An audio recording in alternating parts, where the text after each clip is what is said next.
Now, the mother, we are told, and has gone on national television and said that we did not know that the rapist will be interviewed as well. Look, you need to understand that the mother and father are going through agonies every single day. And they do say things sometimes that contradict things they said the day before. I think pretty much every journalist in Delhi will tell you that. But I can tell you that they both saw the entire film. I had to show them the respect of showing them that film before the world saw it. I also showed the film to the prosecution team because I'm a responsible filmmaker. I have not made this irresponsibly. What made you to go and make a film on this? The protests. And how long has it been when you started? So I started, I took the decision that I needed to do something, probably day 5 or day 6 of the protests. And in January 2013, I started with myself brainstorming, thinking, okay, what are my questions? What do I want to know? What is, the issue here? But what motivated me 100% was the hope, was the optimism of seeing those extraordinarily courageous Indian men and women on the streets. And this is where the fact that they were Indian is actually very significant. Because show me one other country in the world that has done that has stood there in a freezing December, taking the weight of water cannons, tear gas shells, lathi charges, day after day after day. What courage! And what were they doing out there? This was civil society saying, enough is enough. We will not have women treated like this. And in doing that, they were fighting for me. And I felt a debt of gratitude. Today, if you look back at all that has happened, would you change anything and would you bring about something more that would have caused a smoother sail? I don't know what else I could have changed, because it's not as if I made a mistake that I can identify or, I did everything with honesty and integrity, which is all I can ever say. If there are things I could wish for, yes.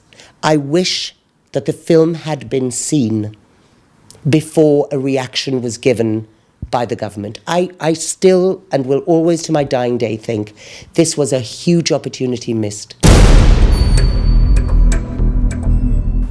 Do you then think that in the UK, where a rape happens every 6 minutes,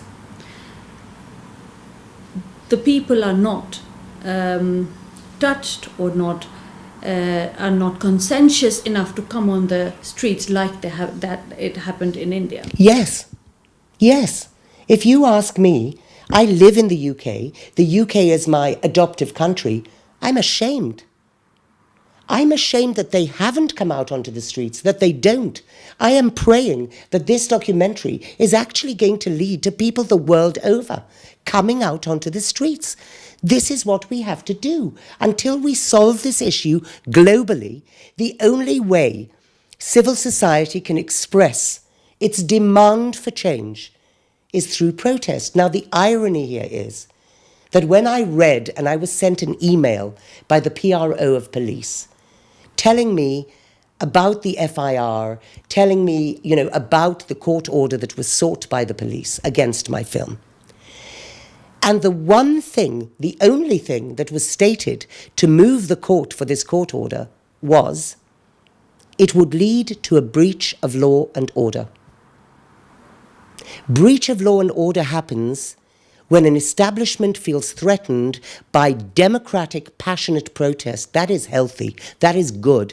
I love and admire India for being the only country in my lifetime that has gone out on a limb like that. Nobody can take that away from India. And that is why I made that documentary. And that is why I went to India to make it. Okay. In this entire process, what moved you the most to tears?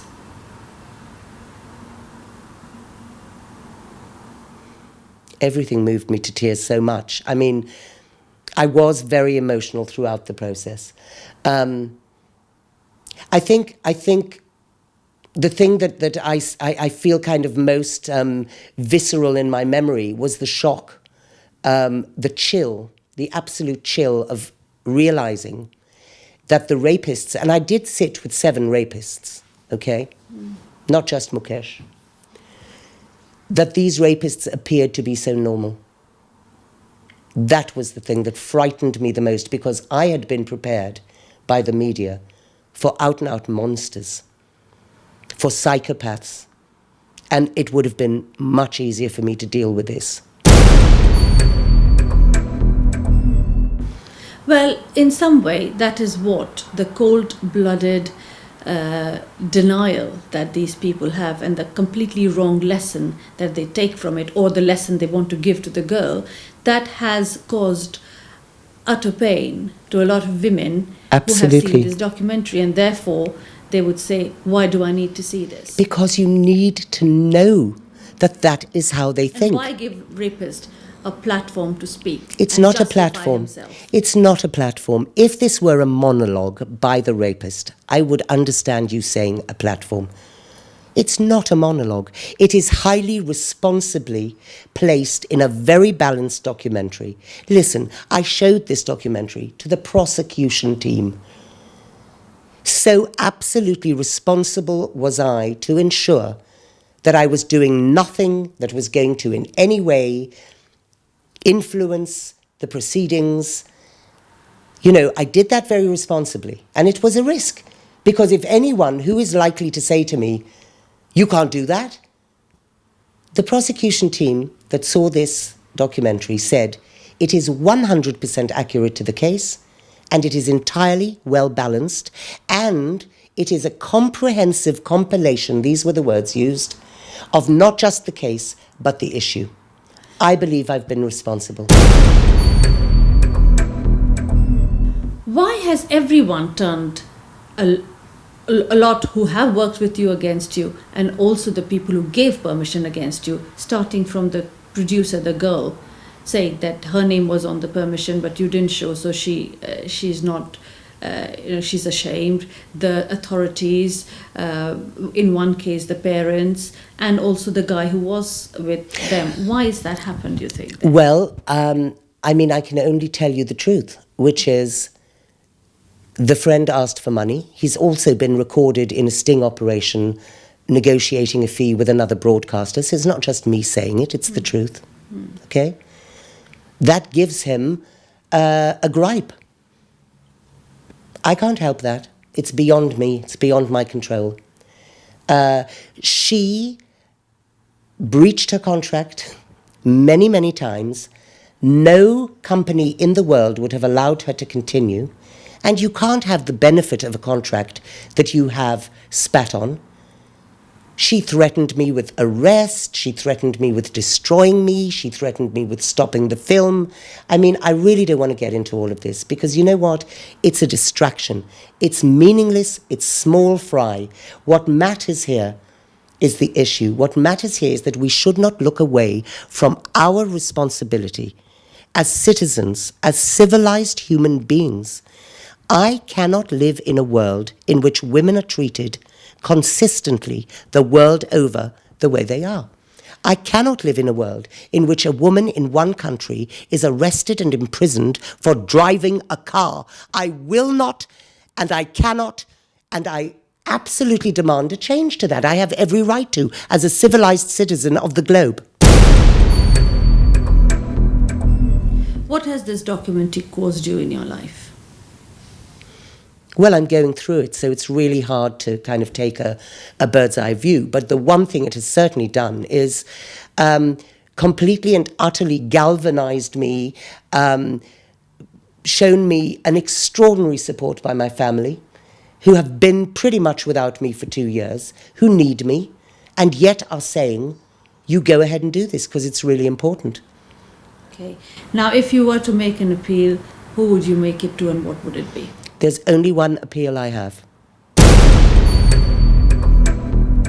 The most urgent appeal I have is to Prime Minister Modi. And I have made this appeal before, and I can only pray that one day he will actually see the footage in which I appeal to him.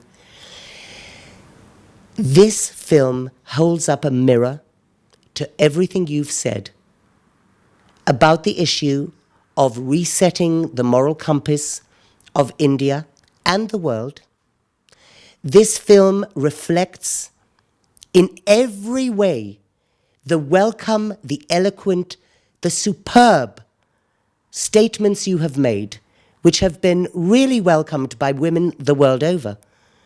I beseech you, Prime Minister Modi, I beg you, see this documentary, see your own statements and policies, your Beti Bachao, Beti Padhao campaign reflected in it. Lift the ban and hold India's head up high, as it deserves to hold its head up high, for being the first, the only country in the world that has actually gone out on a limb with its civil society demanding a change. Thank you very much, Leslee Udwin. It was a pleasure. That was Leslee Udwin making a passionate appeal again to the Prime Minister to lift the ban in India, and says that this documentary is about women's rights. It's about celebrating the fact that India rose for women's rights. Loveena Dutton for Headlines Today from London.